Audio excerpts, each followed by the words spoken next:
It's episode 74 of Left Side Heavy, the podcast presented by Blue Wire Hustle. I'm your host, Jevin Lefebvre, and kind of a new thing through this segment of episodes from Left Side Heavy, the BCIT student series, I guess I can call it. 3 out of my past 4 guests have been classmates of mine in the BCIT Radio Arts and Entertainment program. Today I'm bringing on fellow classmate and radio student Brett Roselle. How's it going, my man? How you doing? Doing awesome, buddy. Happy to be on today. Doing great. So I've been asking the past couple. I had Emil and Tim on, and I asked them the same question. But what kind of got you into radio, and what enticed you to take the program? I come from a music background myself, so I've been working in the arts, teaching, performing as a singer-songwriter, guitarist for quite some time. So I've been kind of using my voice and performing for a while, but I have a serious passion for sports and for just kind of media in general. So I thought I'd kind of pivot and see if I could take those talents into BCIT and channel them into something different and something sports related, ideally. So yeah, kind of pivoting, but still kind of like been in the performance realm for quite a while. Do you envision yourself doing anything specific? It's kind of, I'm super open-minded, honestly, Jevin. Yeah. I'm pretty open-minded, but I would really love to be involved in the podcast world and contributing to like a sports-driven podcast in some capacity, even as just a side hustle or something, like a passion project. So, but for employment, I'm pretty open-minded. Yeah, that's one thing I was telling Tim last week. That's what I've taken from this program is just how many doors you can open. You don't have to just focus on being the person who's talking into the microphone. Like you can be an audio engineer, producer, director of some sort. So there's a lot of avenues you can go down, which is what I've really accepted from this program. So totally. It's like I had this thing of like, oh, I want to host a radio show, but it's like, maybe something is better suited for me. Like, who knows? Maybe I'm like a booking agent for a radio show and like something like that. Like it's, totally, you never know what. I feel like you're going to have like, we're going to have like a few different avenues that we'll exactly from to make it all work after, which is exciting. It's unique. Yeah. So you said you're in music. When did you start that and what kind of got you into that? Oh man, I started playing guitar when I was probably 8 or 9, and I've been into music my whole life. My degree is in music. I went to the University of Calgary and got a Bachelor of Music. I majored in performance. So I've been in the classical guitar world. I've done a lot of weddings and recitals and master classes in the classical world. And then I've also played in a couple bands, the modern traditional and Harbors and Half Steps. So I've done a lot of like gigs playing with like two buddies from Calgary, and we're like a small piece. And then have also just done a bunch of other kind of performing on my own as a singer-songwriter over the years. So yeah, all that kind of accumulated to me flying with WestJet, and then COVID struck, and now I'm reinvesting in the arts, and that's why I'm here. That's awesome, man. Do you have any sort of artists that you kind of emulate your style after? Like, that's a really good question, man. I get asked that a lot, and I find it's hard to draw parallels to other artists because I like to think that I draw on so many different avenues. And another buddy in the band I went to university with, I met him in the program. So we try and draw some of the kind of instrumental and finger picking style of the classical world into like modern kind of alternative folk. So we're trying to put our own spin on like on folk, so to speak. But for me, biggest influences would have been like Eric Clapton, actually like John Frusciante of the Chili Peppers is one of my favorite guitarists because he's just so nuanced. Matt Good for a singer-songwriter is a huge influence of mine. I could go on and on. We could do a whole episode on music. Man, that's awesome. Like music's a very interesting thing is because there's so many different ways that you can give off a feeling or emotion. And that's the one thing that's really cool about it. It's so true, man. Like there's only so many notes in the musical like repertoire, and we're still writing new music all the time. It's a fascinating phenomenon. There are only the same notes present, but we are all capable of rearranging it in our own way. It's pretty cool. Do you have any gigs or that you've done that kind of stand out to you? Like, oh, this was a good one that. Oh boy. We would have had a bunch as a band back in Calgary when we were first like just out of university. Yeah. And we were playing like the Palomino, and we were opening for some cool bands, and we were just in a good groove then. And there was just a lot of good shows. And like our producer had a band, and there was just like an awesome community that we were a part of for a couple years in there. And I think I highlight like that time as kind of like the best performance time. And then as like many bands, it's hard to keep it up, right? Like life and schedules. So we left it alone for a long time. And now we're back as like a virtual project, kind of writing and recording again, which is cool. That's awesome. Was there any ones that were like, oh, that could have gone better? Like I've had a couple of those for sure. I think more so, you mean with the band or on my own? either, or it could just been like, oh, the crowd kind of fell flat. They weren't as like electric as I thought they were going to be. Yeah, definitely. I can think of a couple as a classical guitarist in particular, because those are such hard gigs to do. You're just up there on your own on an island. And if things start going sideways, it's so challenging to get back on track because you have no one else. Like you don't have a drummer or a bass player or someone else to kind of get you out of your funk. So I've definitely had a couple performances and master classes that just were kind of train wrecks. But you just if it gets off the tracks to a certain point, there's just no bringing it back. So sometimes that happens, but those have been few and far between, thankfully. Yeah, you just got to power through. That's like if I were to bring someone on and they kept their answers to like a few words, and it's like, gotta give me something, man. I gotta bounce something. Gotta need the dough a little bit here. Yeah, exactly, man. But yeah, that's awesome, man. It's cool seeing people kind of try out something and like taking the next step in their craft that they've been doing for so long. It's cool seeing like people try out different things. So that's cool. How was it growing up or like living in Calgary and like Winnipeg and stuff? Is it much different than over here? Yeah, no, obviously winters were different. Oh yeah, the winters are unbelievable. But grew up with the outdoor rink, like the ODR culture in Calgary, big time, just with my buddies with it. Like the Chinooks kind of wreak havoc at times on the ice quality in that city, but overall lots of good just like time with the boys after I had finished kind of playing recreational hockey and everything, just like keep it on the skates in the wintertime casually. That definitely stands out. I was only in Winnipeg for a couple years, so it was a pretty short stint. So most of my life I've been in Calgary. So growing up, it was Jerome McGinley, man. Like he was the guy. Oh my God. Calgary had some tough rosters in the Feaster era and stuff, but McGinley was the man, and so it was great. It was a hockey city, I really felt like, and a lacrosse city too, because I played lacrosse growing up. My dad is still involved in lacrosse. So the Roughnecks coming to town, they're a niche market, but was a big lacrosse content follower as well. I just need to search. Okay, yeah. So Jerome McGinley, that guy is one of my favorite players ever. Like it's his style. Like he was the purest power forward I think the NHL's ever had. He's a guy who can score, hit, fight, anything you need, he can do. Yeah. And my dad always revisits this story, and it's such an awesome one. And it was how Calgary got McGinley. Right? Okay, yeah.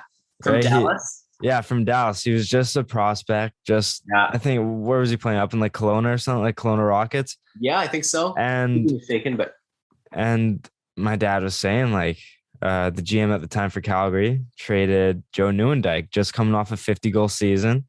yeah. And they're like, yeah, we're getting this prospect, Jerome McGinley. And apparently everyone was like, what are you doing? Like, you're Yeah. trading one of the best goal scorers that we've ever had that might ever play, Joe Nieuwendyk. He's a consistent 50-goal scorer, and you're trading him for a prospect who hasn't proven anything yet. Yeah. And the GM was just like, trust me on this. Like, it's going to be worth it. And then he's probably he's the greatest Calgary Flame of all time. Yeah, And he's a franchise Hall of player. Famer.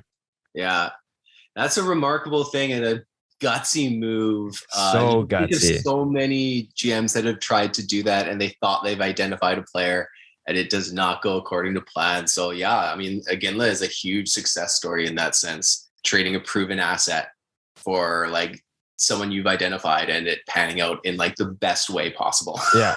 And the thing is like Joe Nieuwendyk, his success didn't stop in Calgary. Like he still went on and he still was an amazing player. So it was like this Aginla guy better pan out to be what you expected him to be. And man, I think Aginla exceeded all expectations, if I'm being honest.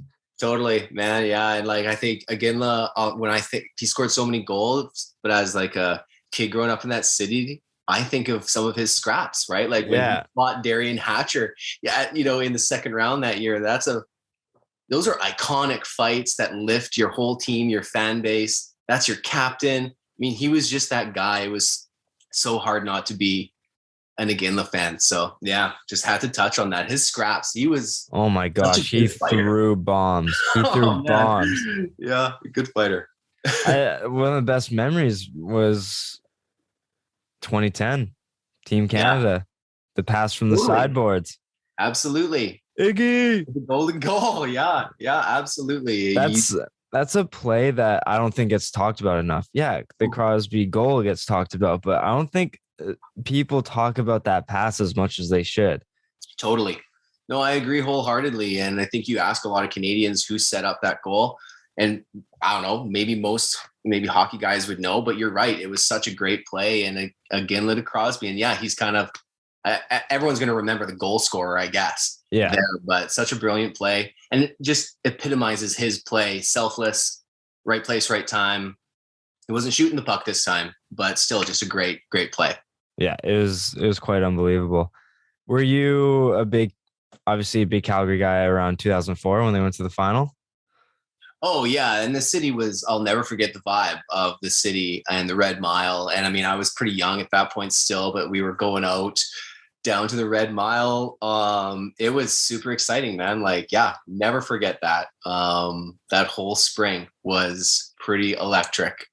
And just getting together with friends to watch the game and then going out after down to the Red Mile and stuff. It was just tough to put into words. Just, it's so cool when it's like a city catches the wave like that. Yeah. And it never really happened again when, I was there. So it's so rare. So it's cool when it happens. I think Calgary got robbed. Yeah. Yeah. Oh, yes. All my friends would agree with you. Yes. That puck crossed the goal line, man. Yeah, it's crazy. I think, with modern technology and everything, if that play happened again, yeah, I think may have been different, but it's just so unfortunate because, man, like that was their year. Yeah, and it's that Cinderella story right to the very end, right? Yeah. And yeah, it's too bad, but it is too bad. That was like when the Canucks went in 2011. Yep. Man, like when BX, obviously everyone knows Burrows scoring the goal to slay the Dragon against Chicago. That was one of the greatest, probably the greatest goal of all time for the Canucks. Like, it has to be number one. But when BX scored to send us to the finals, man, I was like, yo, like, we're playing for the Stanley Cup. Like, I never thought this was going to happen. I was like, I just kept looking to my dad. I was like, I was speechless. I was like, yo, we're playing for the Stanley Cup. And he's seen them go the past couple times in like 82, 94. Yeah. But I was like, I can't believe it. Like, this is unbelievable. And man, Yeah. I thought that was our year, man. Yeah. Same. That was our year. Similarities, right? Where it's the chemistry was right, the room was right, everything, some good luck, some hard work, and you push all the way, and it's just not quite enough. And it's so hard to be on the losing side of that as a fan, right? And someone's got to lose. But yeah, it's so difficult. And there's a lot of similarities there between those two runs. I always, for like nostalgia effects, I'll like go back and watch the Stanley Cup run, and I will be smiling for 2/3 of the video. But then like when that last third hits, I realize like how it ends, and I'm like, I gotta turn this off. I just like, it's heartbreaking to this day. It's heartbreaking to this day. But anyways, speaking of the NHL, we're going to talk about some latest news and headlines and stuff. Okay. The NHL, this is probably the biggest one. The NHL and the NHLPA have met up and basically agreed upon that the NHL players are not going to the Olympics. There's a 0% chance of it happening. With the cases spiking and the situation over there in China, the protocols, all that, players don't seem for it to be worth it. What are your thoughts on this? Yeah, I think that's what we're barreling towards for sure. And my understanding is that the league can step in under that material damage or material impact clause and kibosh this if they had to. And with all the cancellations right now, I mean, that's pretty much what that's there for. And I can see them exercising that and doing that pretty much right away. I think that both sides are going to be on the same page in skipping the Olympics, which is a shame in a sense, but I think it's just what's going to happen at this point. I think it's the right thing to do, but as a fan, I selfishly want them to go because this basically tells me we'll never see Crosby, McDavid, Stamkos play together. Price won't get another chance in the Olympics. The fact we'll never get to see Crosby and McDavid play together. Stamkos never got a shot in the Olympics because he was just left off the 2010 roster, broke his leg just before 2014. NHL didn't go in 2018, and now it just isn't happening this time around again. And it's pretty heartbreaking. Yeah. It's pretty easy to get excited about Team Canada's projected roster, looking at that blend of the, experience that Canada has. And then this crop of youth that's so dynamic. It's a real shame. And, even I think back to that Tavares injury. And I think that was the moment where just everything changed with the perspective of the players going to the Olympics. And, it's like before that injury, it was like the grass was greener, it just, there wasn't that concern. There hadn't been that issue yet. And we'll probably just never get back to that vibe, especially with how this is all going. So it's a real shame. Yeah, I didn't even think about that until you just said it now. Like Tavares getting hurt in 2014, that's kind of when the conversation started happening of like, this like, that's when owners kind of got a lot more skeptical of like, if I'm in the midst of a playoff run and I'm trying to make the playoffs and McDavid goes knee to knee with someone and gets hurt and he's out for the season. It's a big deal. And it is a huge deal. But I want to say at that point, the Islanders were a bubble playoff team. I want to say Garth Snow was in charge and he was pretty outspoken about how their chances were now significantly impacted, right? Because of this. Yeah. And I think that was, for me at least, that was when the GMs kind of changed their tune and it, created that kind of conflict going forward. But I think it just it's never been the same since then, really, with being on the same page, right? Yeah, that's a very good point, because I kind of thought, like, straight off the top of my head, I was like, oh, it was just like they kind of slowly just developed that idea out of nowhere. Just like one owner said it, and like it's almost like the owners didn't want to be the first to say it, but as soon as one person said it, they all got on board, kind of thing. Yeah. And I thought that's kind of where it stemmed from. But then when you bring up the Tavares injury, it all kind of makes sense, because I remember it snowballing from that. And I think it And was neat, all it took was that to happen to one franchise and that one GM to start mumbling and say, hey, this could be you, yeah, at the next GM meeting. And I think it just sparked that kind of, we don't owe the IOC and the Olympics anything. And it's hurting the NHL's product to have their best players leave and go and do that. And it kind of just, that business conflict all kind of stemmed from that, in my opinion. do you think if this is happening in, like, say, Europe or somewhere amongst North America, the Olympics happen? That is a really good question. Boy, oh boy, Jevin, that's a good question. I haven't given that much thought, but I think the probability would have to increase. I mean, the IOC kind of took a low hanging fruit almost, right? Having the games in China, and we all know the IOC doesn't play by the most highest and tightest of rules. So I don't know. I think I think it would be a different conversation, 100%, especially if it were in the States or Europe. But I think the end result would probably be the same, just with how the current context. But I think there'd be a lot more healthy debate if it were going to be on more kind of closer to home for some of these professionals. Yeah, because you see, like, everything going on in China right now, and I'm not like bashing them, but I mean, it's not the greatest place to be at the moment.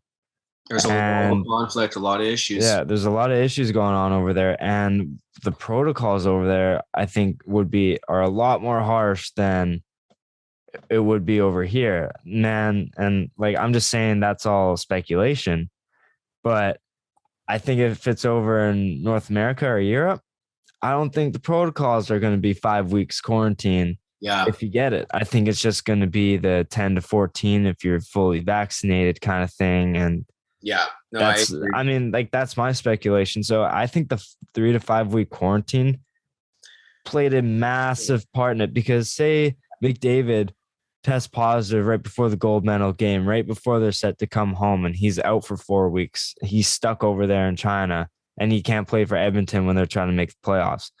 a huge deal. So And you try to equate it to John Tavares, yeah, one player coming back and missing time. This would be possibly a bunch of team star players on the shelf. because when you think about it, the Olympics, all of these players are like the franchise players for their respective teams. It's not like a scrub fourth liner who is easily replaceable is being sent over. It's like everyone's first, second liners are being sent over.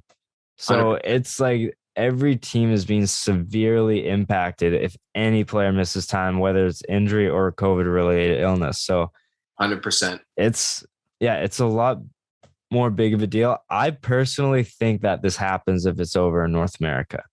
Yeah, interesting. I personally think just the risk is a lot lower, and I think it's a completely different story, because they were still confident they were going until they heard the 5 weeks, 3 to 5 weeks quarantine if you test positive. Yeah. And when you're traveling overseas, testing positive is a lot easier than people think it is. Like, yeah, you can stay as safe as you can, but when you're traveling and over in a country where you don't know what's necessarily going on in terms of how safe they're being, anything can happen. So you're definitely risking it. But if it's over in the States or Canada or who knows? I think it's Well, I agree, man. I think it's different. We know with Gary Bettman too that he's a businessman and a lawyer first, and he's going to be most concerned about how is this impacting the product, right? And I think it's being played in Europe or in Canada or the States, better chance of that having a positive impact on the NHL's product, right? Greater viewership. You don't have the time zone conflicts the same. I think there'd be a lot more positives for them to work off of. But I think with like what you were just alluding to with all of these star players, and if something went sideways, just that the potential damage to the NHL's product, if something went wrong, I think is just too great for them to proceed. And maybe that would be the case if it were in a better spot, or maybe not. But that's an interesting debate.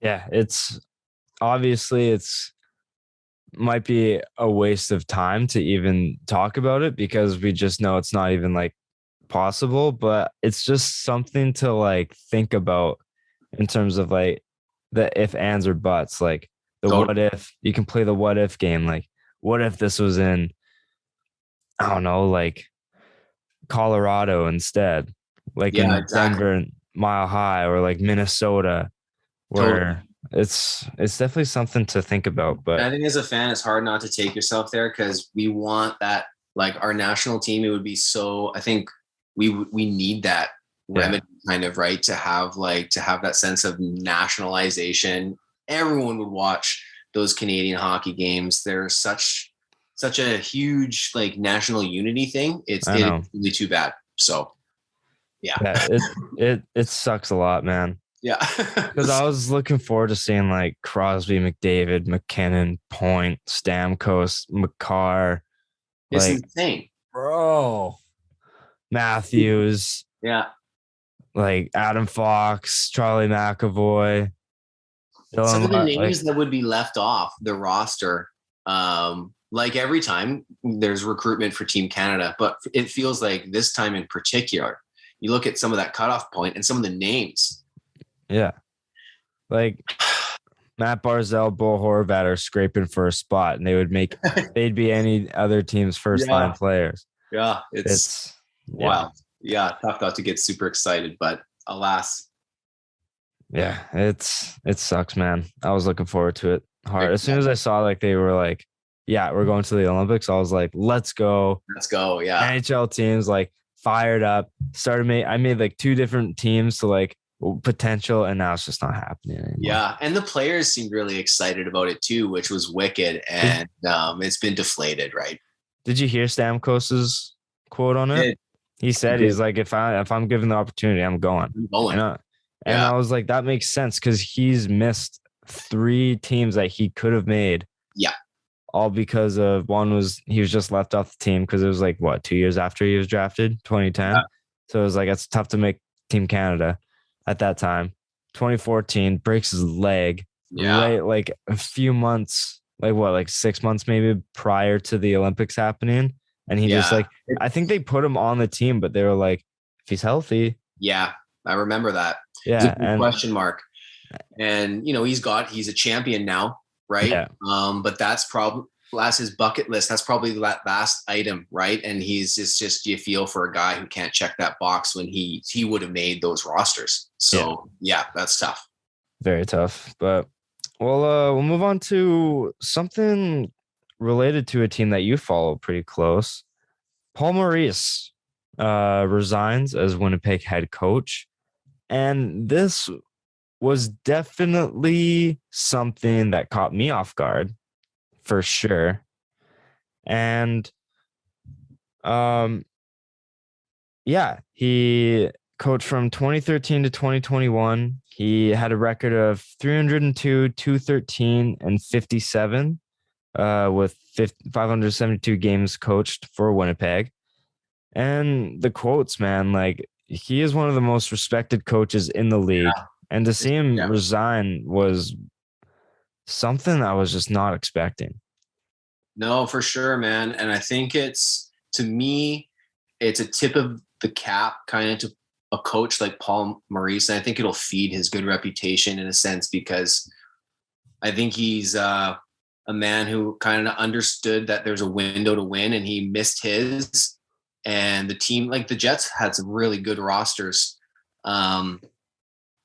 Just wasn't quite enough, right, in that super competitive Western Conference. And I think he just knew that his window he had missed that window and he was doing it on his own terms, and they're underachieving this year a little bit. The Jets, they have a really talented roster. They probably should be performing better than they are on the ice right now. Yeah. I think he was getting in front of it, and I think it's an admirable move in a sense, right? Because a lot of coaches wouldn't have done that, I don't think, because I do believe he's still thinking in the best interest of the team, and he wants the team to succeed, and it might be time to do it without him. Yeah, I mean, like, I'm paraphrasing with this coach, with this quote here from him, but he's like, I truly love these guys. I think that they, like, he's saying, like, I still think I'm a very good coach, but for this team, I think it's time that they need a new voice.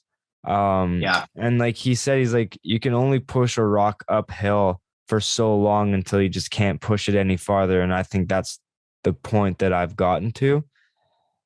And for a coach to have that honesty and that accountability, but like not blaming anyone else, he just said, like, it's time. Like, I've done as much as I possibly could, and they can't go any further with me. And for a coach to like realize that, Yeah. I think goes a long way and makes your name even higher on other teams' boards to bring you in as a coach, because coaches nowadays are stubborn. They still think that they're the guy that can push, and they're not leaving until they get fired. That's true.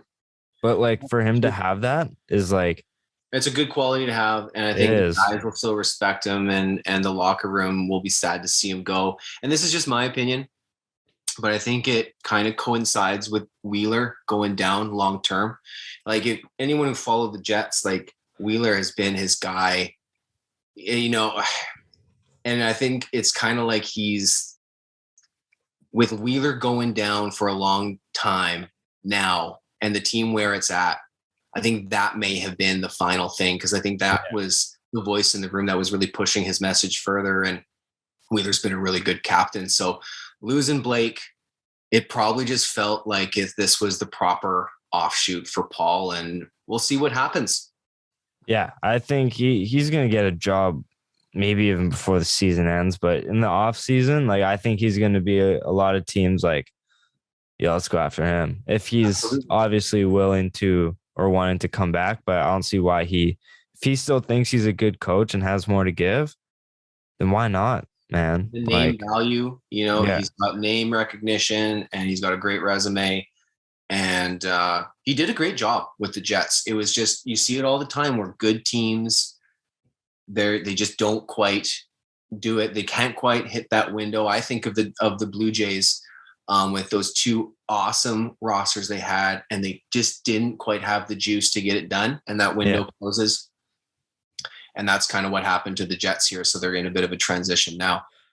Yeah, I agree. How do you think they finish rest of the season on? I don't know where they sit in the standings, but I think they're about middle of the pack in the Central right now. I think that kind of lives and breathes with Hellebuck. And if Connor Hellebuck can get his game right, I think that is really going to be the catalyst there, for better or for worse, because I think they lean on him a lot, even with their style of play, and they need him to have some better peripheral numbers, and they'll probably start finding the win column a little bit more. But I think it comes down to Connor. Yeah, I agree. He's like the anchor to that team, and like the backbone. Now that Blake's down, right? If they need him to be the guy going forward. Yeah, I completely agree. Yeah, Winnipeg is sitting at 5th in the Central right now, so about middle of the pack, and there's 7 points out of first. So I wouldn't Winnipeg's always been a team that I've respected, because I mean, like, just think they have one of the best lines in hockey, in my opinion. Or this season's been kind of a one-off, but Wheeler, Scheifele, and Connor, is formidable, unbelievable. Yeah, and to have Ehlers as a second line player, and then like playing with Dubois, man, like they're seriously like a respectable team, and they have a top 3 goalie in the league. Their defense is a bit thin, but I mean, Neil Pionk's good, but they've kind of beefed it up a bit with Dylan Schmidt. Morrissey's playing better. Yeah, Morrissey's solid. So Winnipeg's always been a team that I've really had respect for, and I'm like, if any team can turn it around, it's this team right here because they have the pieces to. It's I just a agree. matter of can they do it. And the slow start from Scheifele and Wheeler certainly didn't help them. Because if they were playing the way they usually play with the start that Connor had, man, that team could be sitting at the top of the league right now. 100%. And I think their game style like fits playoff hockey, that mold really well. Yeah. I think and you alluded to it, their Achilles heel is that defensive line just being a little too thin when they want to play that defensive style because they lean even heavier on their tendy, right? So Yeah. I think that's and they tried to address that, like you said, in the offseason with some acquisitions, but I think that blue line depth is just that one piece that's really been kind of extra exposed with Connor not being at just like the top of his game. Yeah. Do you think the thin defense on Winnipeg makes Connor as like Hellebuck as good as he is? Because obviously it's not something you want to rely on, but do you think like the thin defense and keeping Connor in the game is what makes him as good as he is? I do think there's an element of that to his game. I think you're dead on there where he wants to see the puck a lot. He wants to feel the puck a lot. And that definitely plays into that with where he is. Even from a fantasy hockey perspective, it's like a benefit to him. Yeah. That, he sees that kind of volume. Yeah.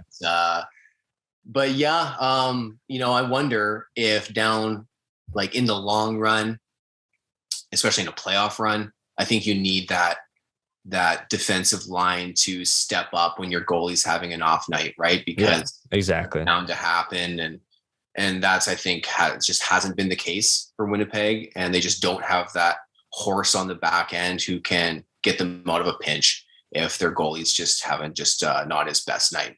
Yeah, I totally agree for sure.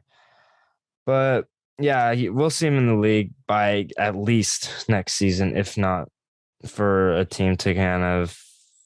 I think it might be a bit too late to make a coaching change. In my opinion, I think every team either has like their staff for the rest of the season all figured out. Because if you're a team that isn't contending, then why make changes now when you're nowhere clear to contending? But if you are contending, then why make a coaching change at all?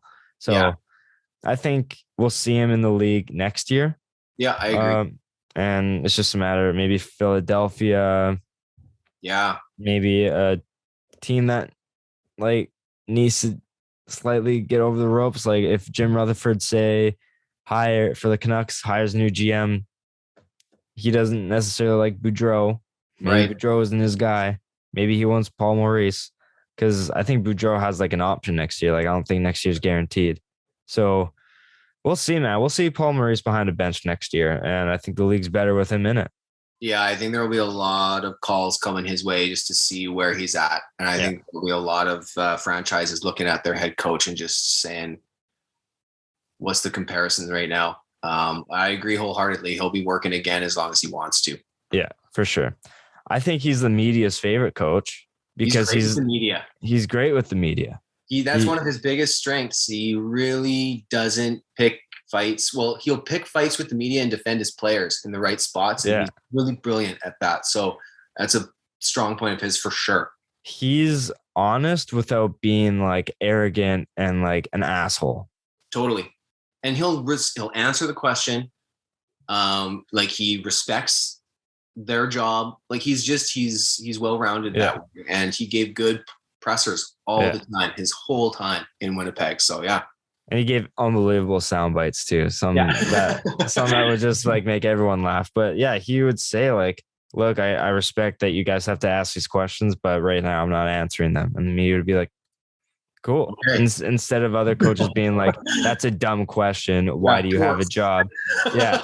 And like would like go toe to toe with them. Yeah. And if it wasn't for other cameras being around, would literally like draw fisticuffs with reporters. But Paul Maurice always kept it short and straight, honest, and the media loved him. So I think that even opens the door even more for him to get hired. Well, he can get hired in a tough market and hold his own. He's not going to get overwhelmed. He's coached in Toronto and Winnipeg, and those are two Canadian markets that are very passionate about their team. So 100%. But more COVID issues and stuff. Just some little announcements here. Cross-border games have been postponed through the holiday break and could push to, I believe, January 7th. Now, Winnipeg and Detroit, no, not Winnipeg and Minnesota, are set to play the Winter Classic this New Year's Day. Does that still happen? It certainly sounds like the league is pretty set on making that happen. I feel like they've invested a lot. They would lose too much money if that didn't happen. I think they're going to find a way from just like a business perspective to make that work. And I know there have been some opinions of why not just shut those teams down proactively and ensure that that game happens is one avenue they could take if they were really serious about it, and make sure that everyone can follow the policies and get down there and play that game. But my money's on it going. That's what I think will happen. Yeah, I think it's still going to happen. But they'll have to pull some strings, and I'm curious what their angle is going to be, but I think that'll still go forward. Yeah. Yeah, I agree.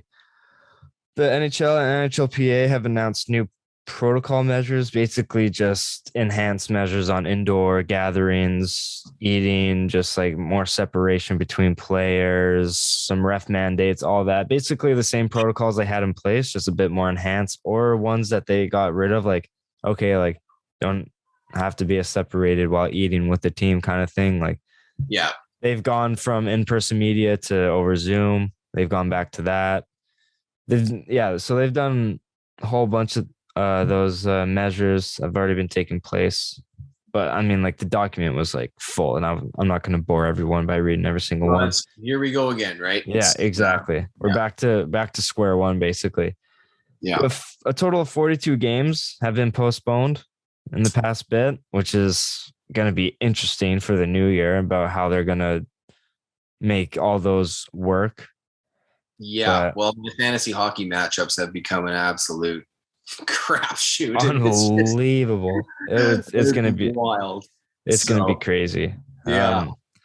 But I mean, we've been there before. So we've been there before. Some devastating news. I sent you this hit. You've seen it. Tanner Kiro, forgive me if I pronounce his name wrong there. He left the game on a stretcher after a hit from Brian Connolly. Brian Connolly. Connolly was assessed a 5 in a game for interference. That hit was, that, in my opinion, that was bad. It was a bad hit. He's not looking at what the puck is doing at all. And like, if you look at it up that he's going to smear that guy, a long time ago, right? So that's the kind of hit the league doesn't want. And when you see a puck, when you see the replay, it's so clearly he's just ringing it, and he's just, the puck is sitting up by the glass when it's being rung around. Like, as a winger, and that's, playing wing, I hated when that puck would be rung up the boards like that, right? Because you just don't know if you're going to be smoked turning the corner, and that's puck isn't even playable. So there's no, that winger shouldn't be getting creamed like that. Yeah. It's a bad hit. And I saw he got 4 games, I think, right? He got 4 games suspe, I want to say. I didn't see any notification about that, but I could have totally missed it. Maybe that was just a quote. I don't know if it was like a formal suspe yet, but I think one way or another, he's getting suspended, and rightfully so. That's just not a good hit. And his mind was made up to trolley track Kiro far before. He didn't keep his eye on how that play was developing. So that's not what they want. Yeah, he was suspended for 4 games for the hit, which I think is respectable. Like, I think it was a history. Yeah, but I just think, Kiro didn't put himself in the best spot if he did receive the puck, because he's turning back and with his head down, which isn't the best position to put yourself in. But Connolly has no reason to trolley track him like that. Like, even if Kiro, because it was like such a bang play, and the timing of it, you don't even know if he would have got the puck by the time he was hit. So I think 100%. like regardless, like Kira wasn't given a chance on that. And like you said, Connolly definitely had his mind made up. Premeditated, right? I think Yeah. that's the thing that the league doesn't want to see, right? You're not Yeah. evaluating things as they're happening. And yeah, huge player safety issue, right? Compromised player, puck's nowhere. You just want the puck. If that puck was on the ice, the unfortunate reality is if that puck had been delivered like tape to tape and it was right there and Connolly had timed that properly, it's a different conversation. It's still not a good play. But the fact that it's rung and it's unplayable makes it just it's just not. The puck's basically sitting up on the ledge. Exactly. Yeah. No one's getting that puck, right? It's no one. So yeah, it's a bad play. Yeah, it was yeah, I think 4 games is respectable just because I mean like left on a stretcher, I think he's conscious, awake, moving well. Just at home and stuff. Yeah, I got stretchered off, scary incident, but I believe Kiro's okay. And I think he's just like in concussion protocol and Yeah, that's good to hear. just basically all safety measures that can possibly be taken is what's happening with Kiro. But I believe he's conscious. I don't think there's any like severe injury. Which is good. Yeah, which is very good to see after being stretchered off. It's nothing you ever want to see. You never want to see it. And as we know, unfortunately, sometimes it does seem like that plays into the player safety's decision-making process. It shouldn't, but anytime there is an injury on a play like that, there's going to be a suspension, and that's good, but you want to see them on the plays that there isn't an injury too, because we've seen those happen sometimes. Yeah, for sure. But Stevie Y, his comments regarding testing amongst players without symptoms. What were your thoughts on these comments and his presser about how NHL is kind of handling the testing and protocols and stuff? I think I think he's not alone in sharing some of those sentiments about the process. Certainly seeing the NFL kind of pivot their policies with testing to follow more of the kind of what the guidelines that Stevie was talking about fuels that fire a little bit. I think really we should be listening to those people in a sense because they're the ones going through this process all the time, and we want it to be efficient and we want these players to be safe. I don't know what the right answer is, but there seems to be some logic to that train of thought in how the league is kind of handling these testing procedures. Yeah, it's definitely a funny or like a funky line to ride on. Totally.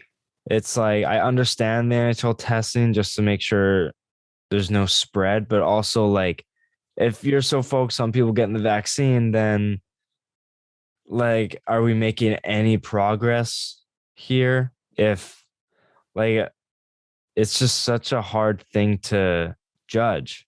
It is. Because safety measures is obviously number one, but you're kind of going against your own point that you made at the start of the season. Totally. Like our goal is to get 100% vaccinated. And it's like, here we are. There's one player not vaccinated? One player not vaccinated, and we have 42 games postponed. Yeah, it's wild. Like it's something I don't necessarily have a solution for, but it's like, I feel like if we don't like, if we keep treating this like this is the first month that we're dealing with COVID, then we're not going to make any progress after like we've been dealing with it for like almost 2 years now, right? It's true. So it's like it just seems like we haven't made any progress. We thought we were, but now we're back to like, are we going to have to play playoff hockey in a bubble again? Yeah. Like players don't want that. No. And I understand like postponing games now and shutting down games going into Christmas break, holiday break, which is the right thing to do because people need to be with their families, right?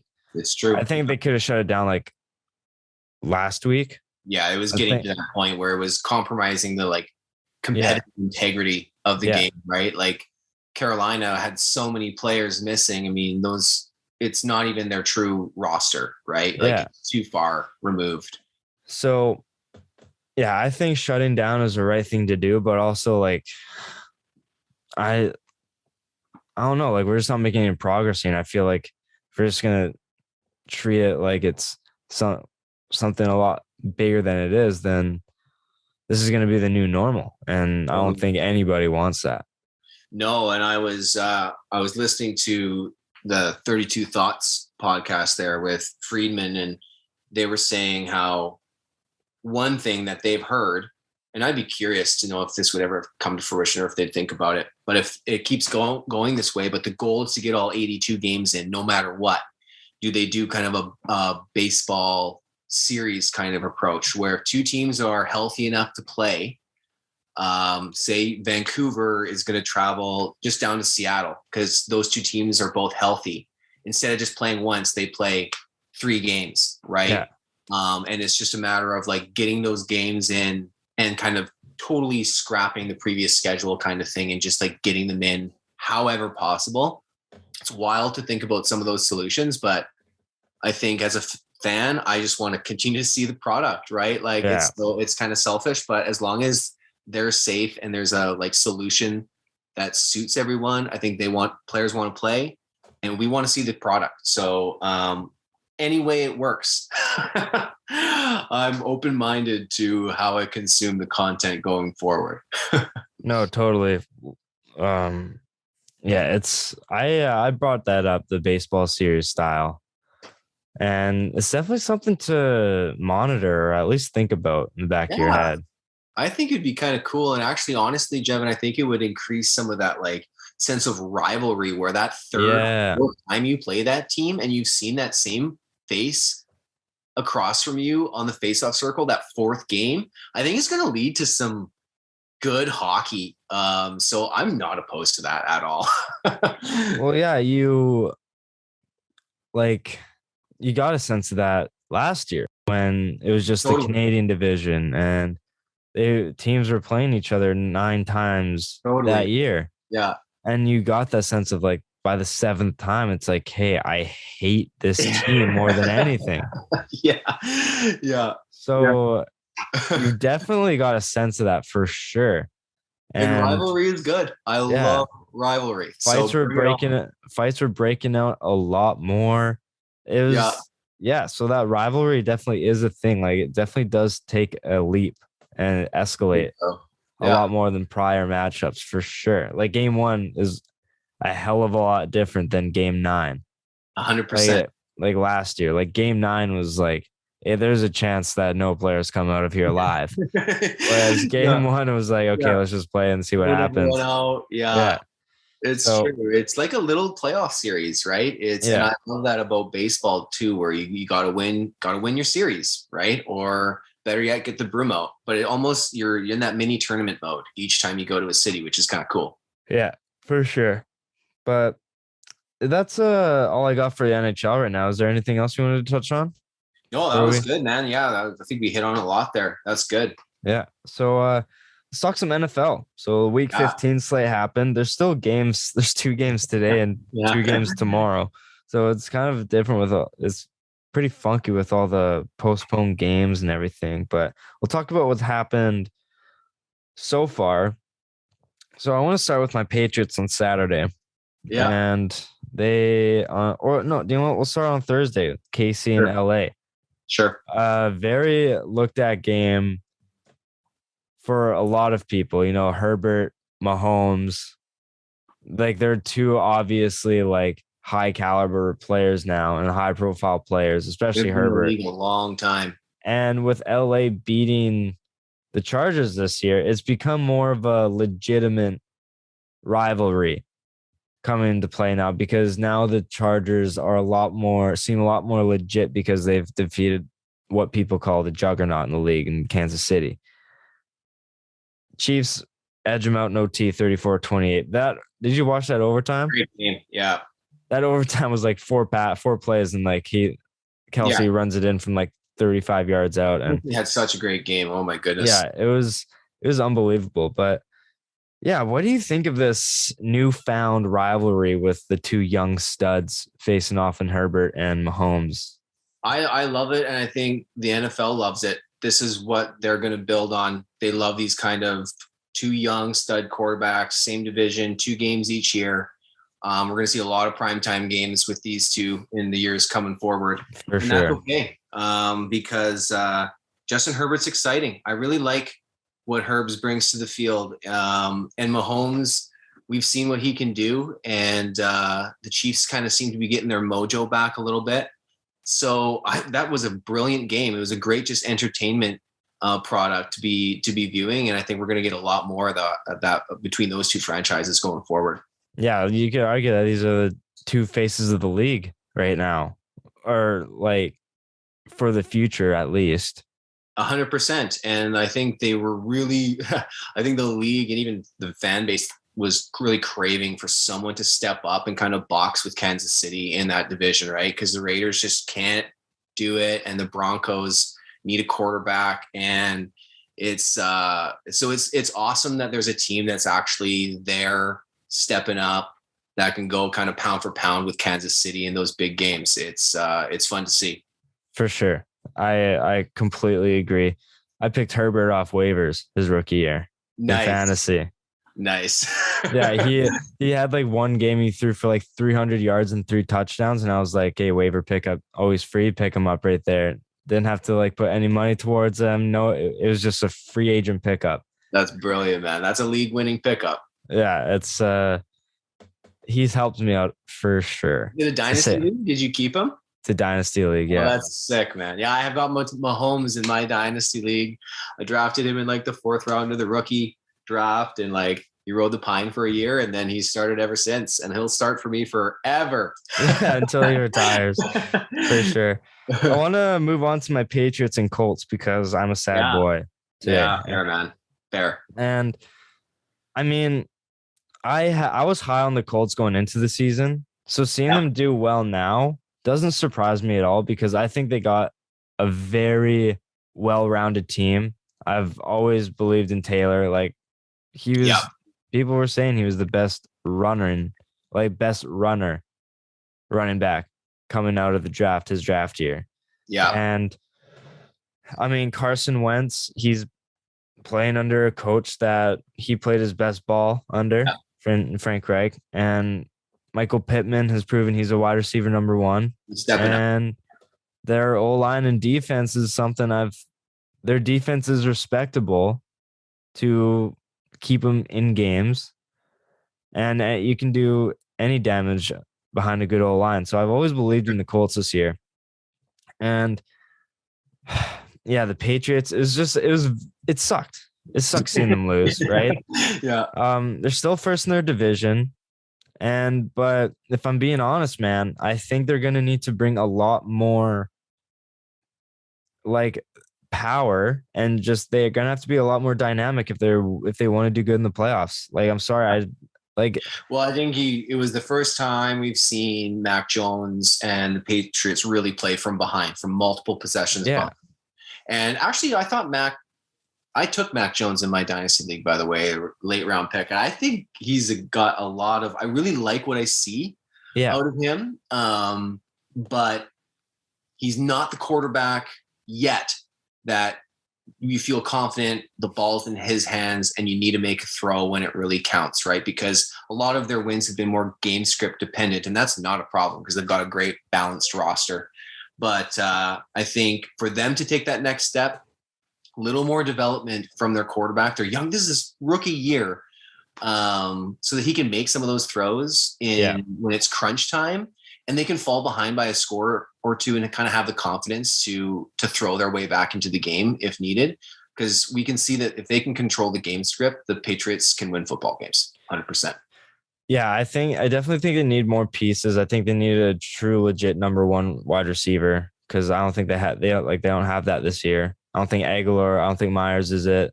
I don't think N'Keal Harry's coming back or ever started. People were calling him a bust after his rookie year, and I was like, okay, easy. Like he had a leg injury, and all that, and now he's too slow. He's just not that good. Yeah, he's finally like making some good catches, but that was like I've seen him catch like 3 balls since he's gotten drafted. Like he just doesn't make the plays anymore. And he's not a separator, right? Yeah. I think Mac Jones needs someone like, I'd love to. I think he would thrive with like a Jalen Waddle or someone like that who's just going to get open all the time, and he can find underneath and all that stuff. He just doesn't quite have that like super dynamic weapon on the outside or in the slot, right? I was saying like we should attack Odell in the offseason because Odell likes being the guy. He likes getting the ball in his hands, and he can work on all levels of the field. And I think that would be prime for Mac Jones. But yeah, I just think we need to get on a quicker start. We need to expand the offense a little bit. We're kind of a bit too predictable. And why are we handing the ball off to Bolden on third down plays when we have Stevenson there? And Matt, so yeah, I think if the Patriots want to make a serious run, I'll always believe in Bill. I always will. Yeah. And believe in a good defense. Yeah, I'm never going to count them out, but I really think that we need to be a lot less predictable, and we need to be a bit more clutch in terms of catching the ball when we need to make plays and make teams pay. And our red zone offense needs to do a lot better too, because we make the trips down there, but then we're always settling for field goals, and we just can't have that happen anymore. So we're such a strong running team. It's almost counterintuitive that you don't thrive in the red zone, right? Because you think you get down there and grind. Because I think we get too cute with it. Like we tried these like end around plays or these pitches where it's like, let's just run it down their throat and then don't throw a fade, because those plays always scare me, because those are prime for interceptions. You've got like Mike Evans, or you've got, like DeAndre Hopkins or something. I don't like to see those plays either. They scare the hell out of me. Yeah. And so like run a slant, run just like safe plays if you're gonna throw it, but like don't do these like end arounds or pitches, or because like they just don't develop the same if you just like run it down their throat. You saw versus Buffalo, they ran it like 49 times. So and we won. Obviously it was a snow game and Buffalo didn't bring their A game, that's for sure. Like I'm not saying that at all, but run it down their throat. And I think our red zone offense needs to be a much more efficient. And man, I just hope we can improve against enough time for Buffalo next week, because that's a huge game. It's a massive game. Yeah, that'll be a lot of fun. Big entertainment value there. And I mean, with the Bills just underachieving, I mean, that fan base, it's going to be, I'm pumped for that game. Yeah, it's going to be a good one for sure. Were there any other games that stood out to you? Because obviously I see like 2 here that are like eye-opening, but I gotta give a little love to my boys here, keeping the Saints playoff dreams alive with a big W last night, man. I was pretty pumped to see that.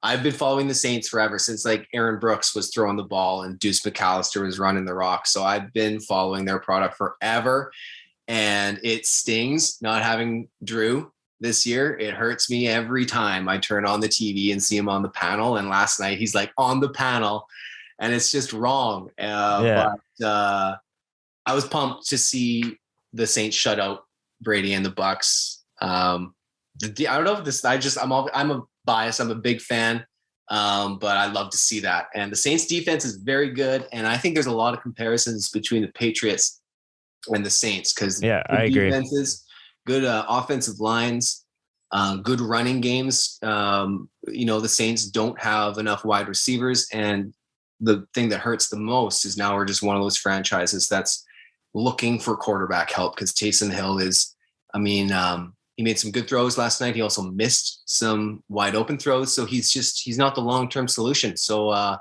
we'll keep grinding out. I hope we can make the playoffs. And I'm just, I always hope for the best, but we need a quarterback. So, but I was thrilled to see the product last night.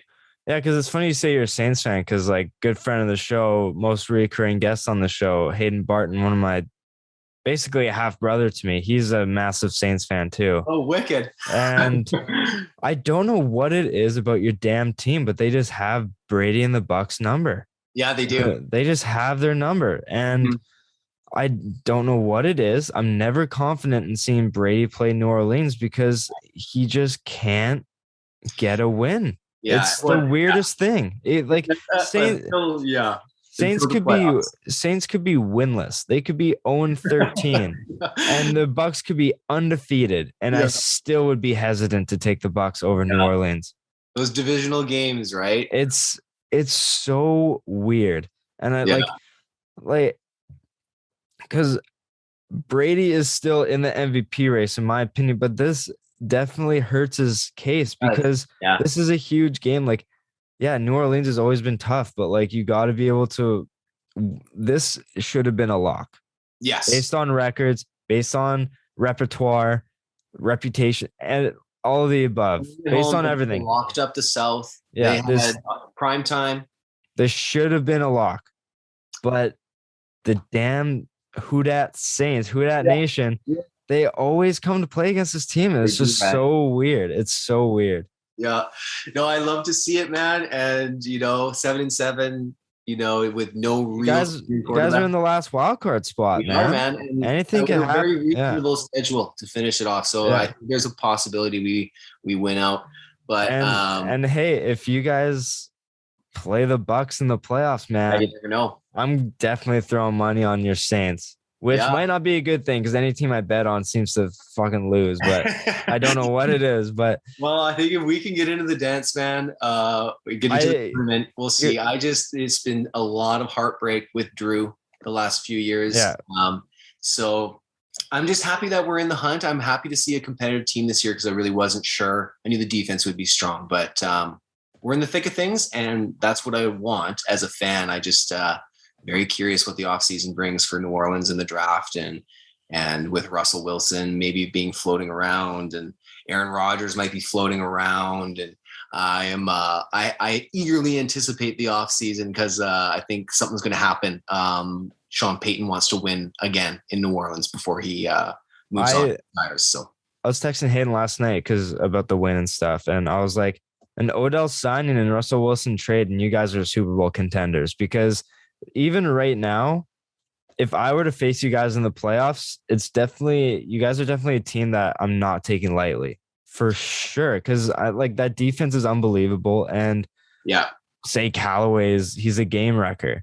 Like he's one of those gadget players where if he just breaks off a 70-yard catch and run, or he just blows by the cornerback and Taysom can hopefully hit him on target in stride. Just imagine.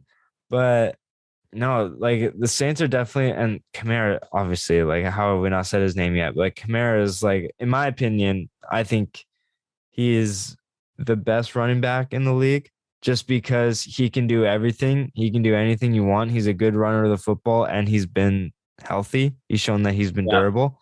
So yeah, I mean, obviously there's Jonathan Taylor, Derrick Henry, Christian McCaffrey's played like 6 games since he signed his contract 2 years ago. So he just hasn't been durable, but Kamara's up there as one of the best running backs in the league. 100%. So anytime he's on the field, watch out. That was a wild thing about last night. I looked at my fantasy box score and he only racked up like 3.1 points. Like they somehow, for the first time really this season, the Saints won without Alvin Kamara being a really key cog in their game plan. And that was encouraging to see because I was like, boy, he went down for a month and we lost every single game. So it was nice to see us win one when he wasn't getting the ball every other play. No, for sure. But we have to talk about this one. Detroit doubling up Arizona. Jay Goff. 30-12 win. I don't know if this says more about the Lions or more about the Cardinals, really. I mean, I think the Lions, I've been like Dan Campbell was an assistant with the Saints for many, many years. So I've been kind of following his head coaching stint there with Detroit. And he's got those guys playing hard every week. And you see how passionate he is. Like when they lose, like, cause they've lost heartbreakers this year. They have. And every single time he's like, it's almost becoming like a broken record. Like he's saying the same thing. And he's like, I don't know what to do anymore. Yeah. Like, cause that, like, Baltimore needed a historical field goal kick to beat the Lions. Yeah, And that's it's so like true. there's Yeah. been so many other games where they've been so close to a win, but it's just a last second touchdown has beat them. And he's like, Yeah. he was crying at a press Heartbreak conference. City, yeah. Yeah, he's like, these guys play so hard for me. I love these guys so much, Yeah. like everything above. And he's like, I just want to win. And Yeah. I think now that they've gotten that win in like unbelievable fashion against Minnesota, I Yeah. think Yeah. now they're just that weight is off their shoulders. I think they may finally be building a culture there in Detroit Yeah. that isn't going to, lose games and get in its own way and find ways to lose, which is kind of cool to see because, well, the NFL is going to schedule them for next Thanksgiving. So let's hope that Yeah. you're also a decent team. But I think they are trending in the right direction. And like Swift is a dynamic player and, they're heading in the right way. But anyway, getting back to it, I just don't know what to take from that game because the Lions have been playing hard. But I more look at the Cardinals and I just wonder what version of the Cardinals show up because we've seen this team do this last year where they started so hot. Kyler gets a little banged up and they dwindle a little bit down the stretch. Now they've lost 4 or 7 and I'll be curious to see what happens in that division with the Rams and the Cardinals and now the Niners playing really exceptional football. It'll be a fun finish. It definitely will. I think it says a lot more about the Lions just because I think they just played scrappy football. And I just think I think they played down to them. And I think they just got behind too quick. And then they just were scrambling. And I heard this from a quote.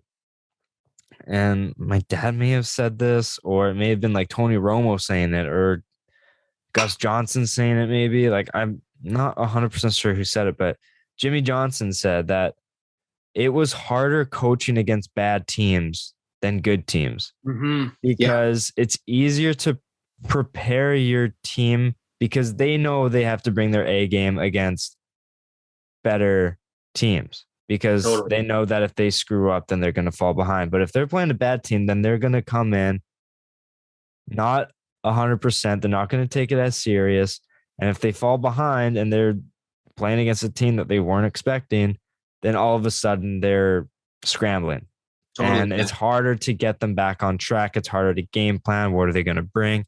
Yeah. So it makes a lot of sense when you think about it. Yeah, it's true. And it's so much easier to preach like the David versus Goliath. Like if you're the underdog, it's so much easier to get your room up for that. You're right. And I think we see examples of that all the time. And yeah, the Cardinals they're no exception to that, right? Like they have a lot of talent, but they definitely played down to their opponent's level. And that sounds like an insult to the Lions. And it's really not. It's just they don't have the same talent on the field that the Cardinals do. Yeah, for sure. So, man, shout out the Lions. I think they're the people's team this year. I think Dan Campbell is the people's head coach of the year this year. Even if they went winless, people were saying this is the best winless team we've seen because they've kept good teams. Yeah. Like they're doing it all with Jared Goff. Yeah. And who to throw to? TJ Hawkinson. That's about it. Who hasn't stepped up like everyone really thought he would. I mean, he's not had a bad campaign, but it's they are still starting Jared Goff. So and winning football games. Like they forced San Fran to come back against them. Well, like I said, Tucker needed to hit a 66 or 67-yard field goal to beat them. And they've rallied off 2 wins in a row. Yeah. Minnesota last week and Arizona this week. So, yeah, everyone loves the Lions. I want them to do well just because like you said, the culture that they've developed there is unbelievable. Well, it's kind of been fun seeing the Browns slowly rewrite their reputation a little bit, right? And they're not there yet, but they at least have started to change their culture. And I hope the Lions can do the same because you just get sick and tired of seeing the same teams at the bottom each year. I'm all about that parity and reshuffling the deck. Well, to continue on that, I was talking to Hayden about this last night. Seeing the Bengals fight for the top of the division now after being bottom feeders for so long.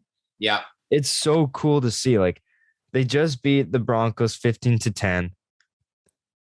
Jamar Chase is looking like the right pick, even though people said they should have gone Sewell, but now Jamar Chase is like, he has his guy. Burrow has his guy. Chase has his guy. And like, they're a fun team to watch. They got one underrated offense. I guess not underrated. It's pretty rated now, but they got a legitimate offense. Boyd, T. Higgins, Jamar Chase, Joe Mixon, Joe Burrow. Good run game. Yeah. Good run game. So, and Mixon is finally like consistently producing. Yeah. Whereas like he would have like a 200-yard running game and then 3 like 30-yard games. Whereas like now he's staying a lot more consistent. Yeah. He's always the fantasy running back that you see creeping at the beginning of the second round where it's like, I know if I'll take him, I'll be disappointed, but he's better than the next guy here. And it's like, and I was one of those jaded people who passed on him this year because of that. Yes. But I mean, I just know that it was like, if I pick him, I'm going to want to get him off my team because he's not produced. So he's finally doing well, which is nice to see. And yeah, a lot of people had Zach Taylor on the hot seat this year, but now he might be in running for coach of the year. So it's good. Like, that's another team who are kind of rewriting their reputation. And it's nice to see the Bengals back to their competitive ways. Like, what was it, like around 2014 to 2016 when Andy Dalton was there? Like, they were pretty competitive. Like, they made it to the playoffs a few times. They had like a 13-3 season, and then they were like first round exits or something like that. Yeah, they had a couple of flashes in the pen. Marv Lewis was still coaching them, and he was just not a great coach. And it's funny because it changes the complex of that division, right? Because the Steelers are kind of, you know, like there's the hierarchy is switching in that division, which is kind of cool. Yeah. Pittsburgh, they're a quarterback away from like just being really That's competitive another franchise that I really wonder what their offseason looks like. It's clear to me that, man, most people, if you're watching, Big Ben is just he's washed. Yeah. And he came out and said that I think this is his last ride. I think he's retiring after this year. And I think Pittsburgh gets Rodgers, man. It could happen, man. People don't talk about that enough. It's making a lot of sense. Yeah. Their defense is top 3. Lots of good weapons. They just got Najee Harris, who's good out of the backfield, which is exactly what Rodgers likes. They got Freiermuth, who Rodgers likes to use as tight ends. Took him in my dynasty league as well. I think he's going to be exceptional going forward. He looks like he's great. And then if Claypool can actually, show some awareness. Show some awareness. And I mean, Deontay Johnson, he's showing that he's a dynamic receiver, and Juju's hurt too. So if he can come back healthy and if he sticks with the team, like, who knows? But hey, that's man, an interesting option. That team is scary, but yeah, that division is not it's almost becoming Cincy's division now. After this season, if they can continue this, Pittsburgh's teetering off. The Ravens can't find any sort of like groove. Like, just as they think you think they're finding it. Lamar, gets hurt, and their running back room has been a disaster. Or even they'll win a huge game against Kansas City, and then they'll lose to like the Jets next week, and it's like, what's happening with this team? I can't tell. So, is there any other news amongst the NFL that you want to talk about? Any other games, teams that are standing out to you?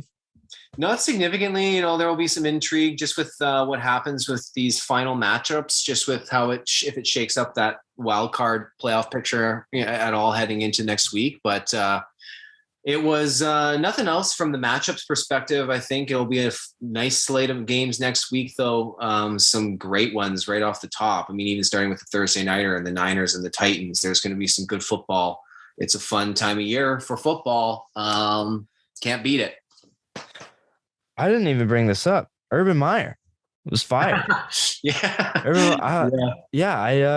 didn't talk about this on my podcast yet. Urban Meyer fired. Yeah. Signs a 5-year contract with the Jags, last 13 games. Fire.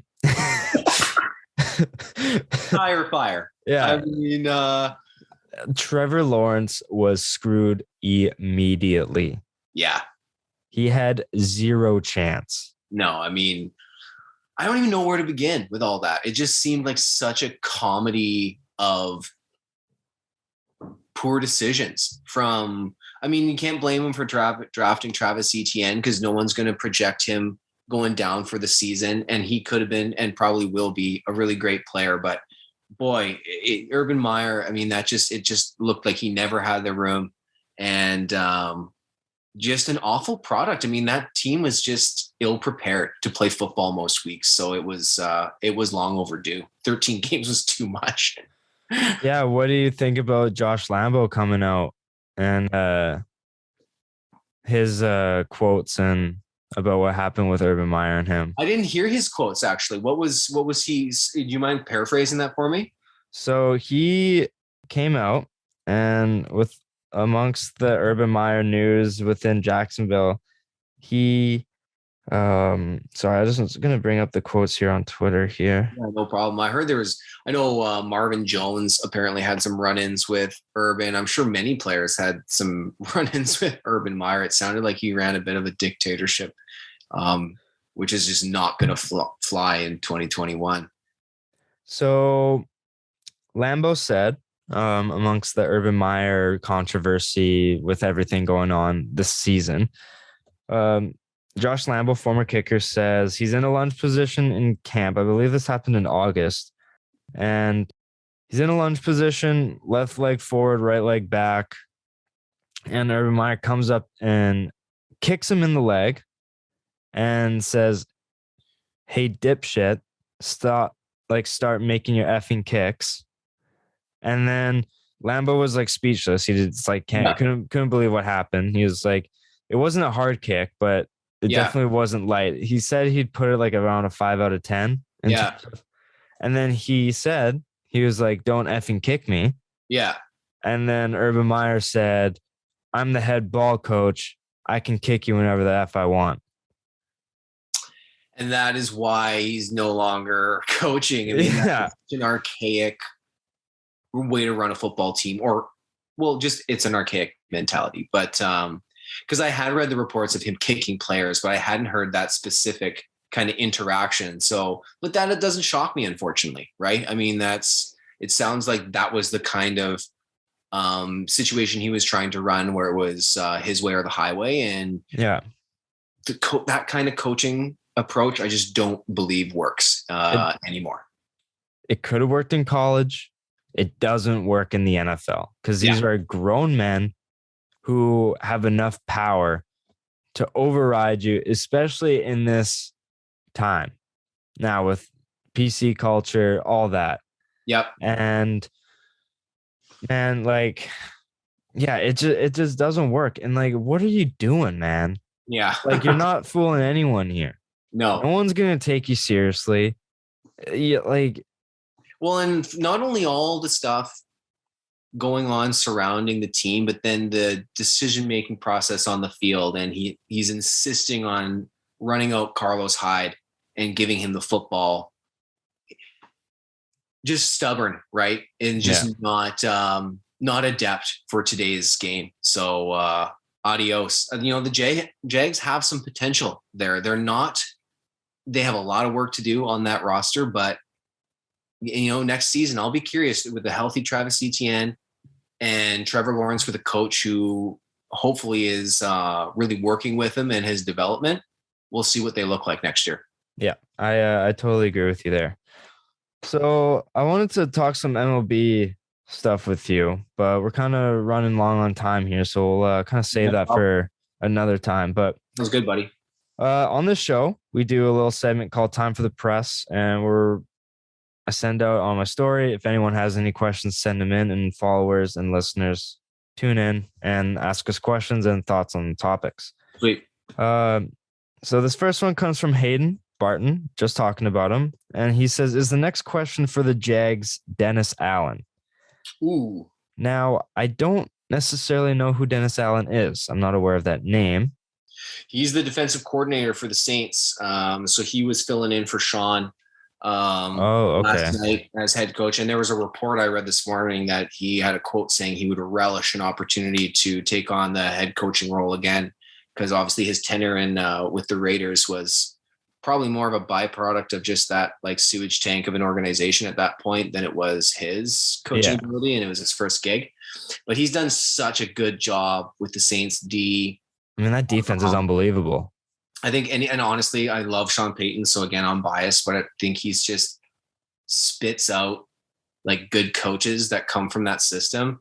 And I think like this is the last year that Dennis will be a DC. I think he'll find a gig this coming year. And the Jags would be interesting. Who knows if that's the situation he's looking for, but that would be an interesting fit. And I do believe he'll try it again with a head coaching gig. Because I mean, Jacksonville has a reputation of really good defense and then build the offense around the defense. Yeah. So, I mean, if they can kind of get back to that, then why not? They have a good linebacker, defensive lineman, and Josh Allen. Yeah. And if they're getting the first pick this year, which it kind of looks like it's trending towards that. Yeah. They could fill a roster hole. And if they get that defensive end from Michigan, and then they bring in Dennis Allen, build that defense, you got two studs there immediately. It's true. And then you got your franchise quarterback, try and bring in a offensive mind who can, like a good offensive coordinator, then your team's got some new life. Because I think that team had no chance right from the Urban Meyer hiring, like immediately. I think that just team it was a bit of a doomed experiment. Yeah, I agree. So I think that Dennis Allen hiring, seeing what he's done with the Saints, I think that could be good for them, in my opinion. Yeah, and I think he did a really good job last night filling in for Sean. That was like his interview audition. I mean, holding the greatest quarterback of all time to 0 points is So I think I want to see him stay. But I don't think it'll happen. I think he's kind of he's proven he's too good at this point. I agree. This next one, final one, comes from Kyler Reed, my boss at my landscaping company. Big Eagles fan. Nice. He asks, where will Tyler Huntley end up next year? Dude is legit. I think he resigns, stays in Baltimore, in my opinion, because I think that's a really curious question, because you see guys that are in the shadow of really good quarterbacks and what happens to them. And it's hard to compare. Like, what would be the best comp for Huntley, I guess, for someone who's kind of sitting second fiddle on the quarterback depth chart, and then probably I'd probably compare him to the guy he's sitting behind. Yeah. Man, that's an interesting question. Because there's not a lot of systems that operate under this style of play that he. It's true. So he's a good running mobile quarterback, and what systems necessarily give off that? Like Buffalo kind of has that, but they already have their quarterback in Josh Allen. Philly maybe with Jalen Hurts, but I mean, I don't think they're really stepping up huge going from Hurts to Huntley. No, I mean, I do get the sense that like franchises are more willing to bring in that kind of versatile quarterback. We've seen success with those kind of quarterbacks, but they also have the arm strength to make those challenging throws and not just use their legs. I'd love to see a little more tape, truthfully, before really getting a true verdict on him. But does he end up in Carolina? That's another system that caters that kind of quarterback play. Even so, it's not like they're a young quarterback. If they kind of bring him in as like just basically what they were trying to do with Sam Darnold, right? Yeah. They were trying to bypass the draft and bring in a young quarterback who still had potential, and the Sam Darnold experience went how many thought it would after some really great games. Yeah. But that's the kind of thing that I think that organization would jump at with. They kind of showed their hand with what they did with Sam. Yeah, I agree. It's definitely an interesting conversation to have. I never really thought about him being a quarterback who teams would look for. I didn't either. And that's why that question almost took me back, is like, wow, I guess after I mean, Putting on a yes, performance like that, you have yes, to. yeah. Yesterday, he Yeah, took the best team, one of the best teams in the league, and had them come back and win. And he threw no picks, 3 touchdowns, almost 300 yards, if not 300 yards. Like yeah, he was in an underwhelming offense. So, true. I It's true. mean, he's kind of shown that he can play in the big stage. So, Yeah, and uh, we'll see. I think it really comes down to, well, so many variables, but where teams are on the draft board and what that quarterback class looks like this coming year, and whether teams believe enough in that class or if they're looking for something like that yeah, where they're kind of gambling on not a ton of tape, but what you see you really like. yeah, exactly. I completely agree. So, it's going to be interesting to see where he goes because Yeah, 100%. that's a definitely a quarterback who's put his name on a lot more teams' ballots than at the start of the year. Yeah, I agree. 100%. So, Brett, we also do another segment, a weekly segment called On This Day in Sports History. Sweet. So, we are recording on December 20th. So, what has happened in sports history on December 20th? I'm going to give you some 3 things. And it's more of a educational Sure. segment just to kind That's of sweet. let you know what's happened. So, in 1921, we're Ooh, going doing a little bit of way back. baseball here. Nice. The AL American League votes to return to the best of 7 series, whereas the NL voted for the 9-game series. But Wow. Commissioner Kennesaw Mountain Landis voted on the 7-game series for baseball. What do you think about a 9-game series? I think that's too long. Oh, that's That's probably too long. I mean, the only if you could do it with a sport, it would probably be baseball. But that's a little too long. I think the best of 7 is like that perfect balance. yeah, I think that kind of caters more to baseball's like old mentality of like America's pastime, and we could just play this game forever, and yeah, people would still like care about it. But I think 9 would be a little too long, especially in this day and age. yeah. No, that's for sure. But yeah, it's a cool little thing in Yeah. baseball world. Shifting over to basketball, 1966, the Okay. NBA awards Seattle Supersonics a franchise for the 67-68 season. And still a team amongst conversation to return to Yeah. Seattle in the Yeah. NBA. So that's another team that's kind of like fits the Vegas mold of like super passionate fan base that just got everything pulled from them undeservingly. Yeah. So, And now they got a taste with the Kraken, right? and Mariners have been, they have good support there yeah, in that general area, right? Because a lot of those fans would have migrated up to catch their sporting events and whatever. So that's an interesting spot, man. Like, yeah, I think that would be good to have those. Anytime you can draw on some of that nostalgia and have it be a successful venture for your league is like a win-win for both yeah, fans and the league alike. yeah. I completely agree with you there.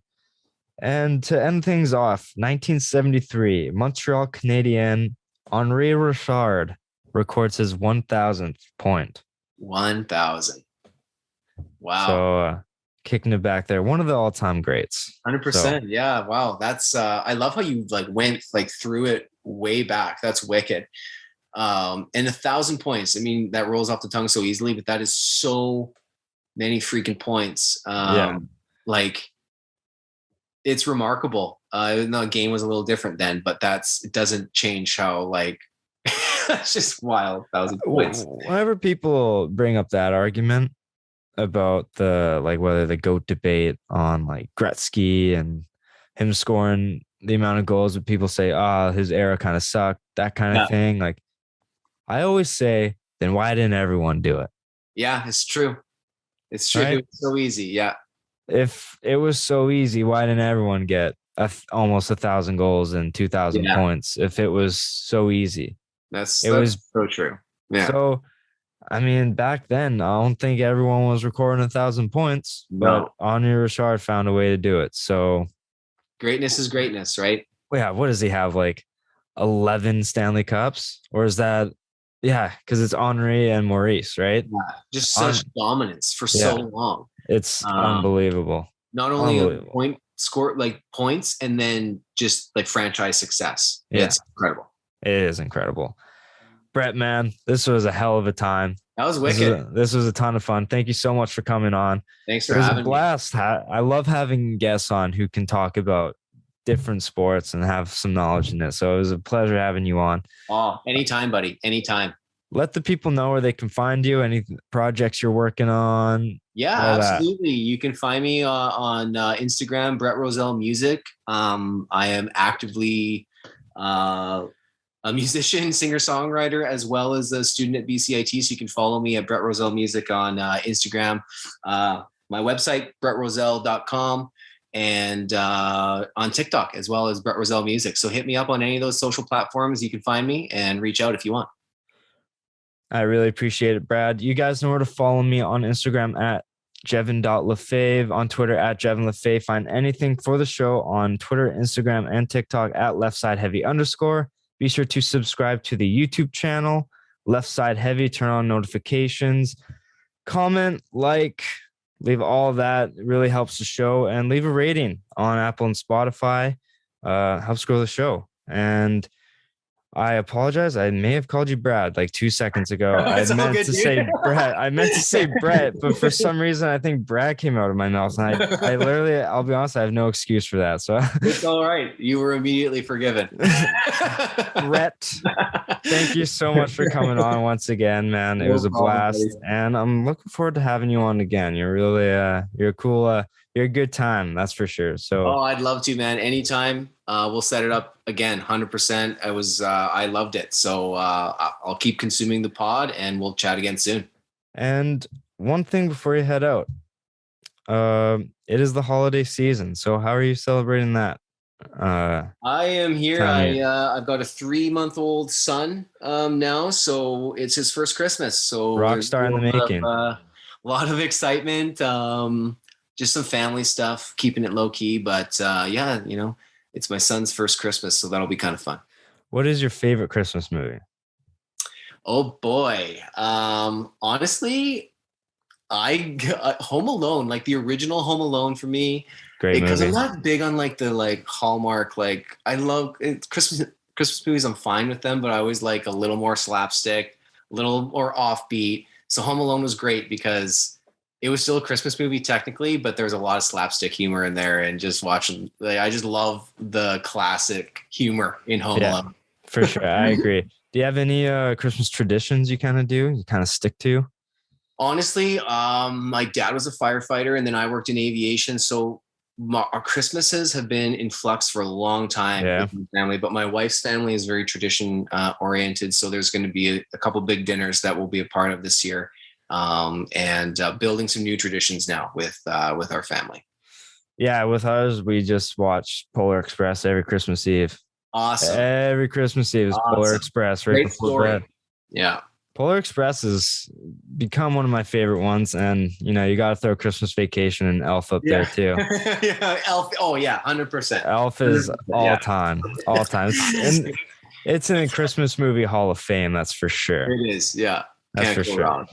But that's where we'll wrap it up, man. Merry Christmas. Happy holidays to the listeners. Thank you so much for tuning in. There is a kickback and relax episode coming on Friday, on Christmas Day, having my sisters on, and we're going to talk about Christmas movies. We might do a little Christmas movie bracket, little Christmas movie showdown. So tune in for that. It's going to be a blast. But obviously, spend some time with your families. Have fun. Have any fun you possibly can with these new mandates. So it's very tough to do. But thank you so much for listening. And we'll see you guys Friday. Peace.